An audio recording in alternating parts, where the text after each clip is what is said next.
নমস্কার। আজকে আলোচনা করব আমি আমাদের আশেপাশের পরিবেশ নিয়ে। আমরা সবসময় ভুলভাল মানুষের সাথে যাওয়া আসা করি, বন্ধুত্ব করি এবং এমনি তো আমাদের পরিবেশটা খারাপ। খারাপ বলতে খুব একটা ভালো লোকজন থাকে না। যারা যে একটু বুঝবে বা একটু জ্ঞানী বা শিক্ষিত তারা থাকে না। বেশিরভাগ এভারেজ লোকজনের সাথে আমরা উঠা বসা করি। তো আমাদের বন্ধুত্ব রাখতে হবে, কিন্তু একটা লিমিটে রাখতে হবে। আর আমাদের বেশিরভাগ সময়টা ভালো মানুষের সাথে দিতে হবে।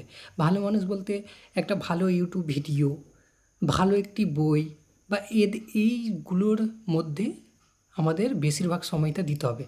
ধরো তুমি একটা ভালো ভিডিও দেখলে ইউটিউবে, তো ওই লোকটিকে তুমি জানো কি হ্যাঁ এই লোকটি অনেক ভালো। তো ওই লোকটির কথা শুনলে তো তোমার মাইন্ডসেটটাও উনার মতো ভালো হলো। একটা ভালো লেখকের বই পড়লে তার মতনই তোমারও মাইন্ডসেটটা তৈরি হবে। আর যদি তুমি একটা বন্ধুর সাথে একটা ভুলভাল বন্ধুর সাথে রোল খেতে যাও বা বাইরে ঘুরতে যাও, তো কী হবে, সেই বন্ধুটার মতো তোমার মাইন্ডসেট হবে, আরও মাথা খারাপ হবে। ঠিক আছে? তো সবসময় নিজের পরিবেশটাকে একটু সুন্দর করার চেষ্টা করো। তুমি কার সাথে ঘুরছো দেখো, তারপরে একটু লিমিটে করো, কমাও। ঠিক আছে? নিজের সময়টা একটু ভালো জায়গায় দিতে শিখো। কারণ আমরা আমরা আরেকটা জিনিস দেখি কি, আমরা ভুলভাল ভিডিও কনজিউম করি। দেখো, আমরা যখন খাবার খাই, ভালো খাবার খেলে শরীরটাও ভালো হয়। তো সেরকমই আমরা যদি ভুলভাল খারাপ কোনো জিনিস কনজিউম করি, ধরো ভুলভাল ভিডিও দেখি, তাহলে আমাদের ভিতরটাও খারাপ হবে।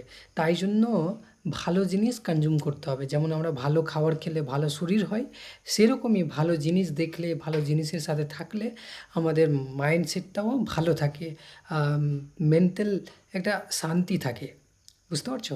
তাই জন্য কনজিউম করবে, যা কনজিউম করবে খুব একটা ভালো জিনিস কনজিউম করবে, ভালো ভিডিও, ভালো জিনিস দেখবে। ঠিক আছে? আর বন্ধুত্বর মধ্যে ওদের সাথে ঘোরাফেরা একটু কমাতে হবে। ভুলভাল ছেলেদের সাথে ভালো ছেলেদের সাথে একটু বেশি থাকতে হবে।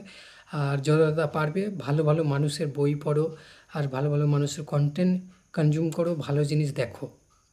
এইটুকুই ছিল ভিডিওটিতে।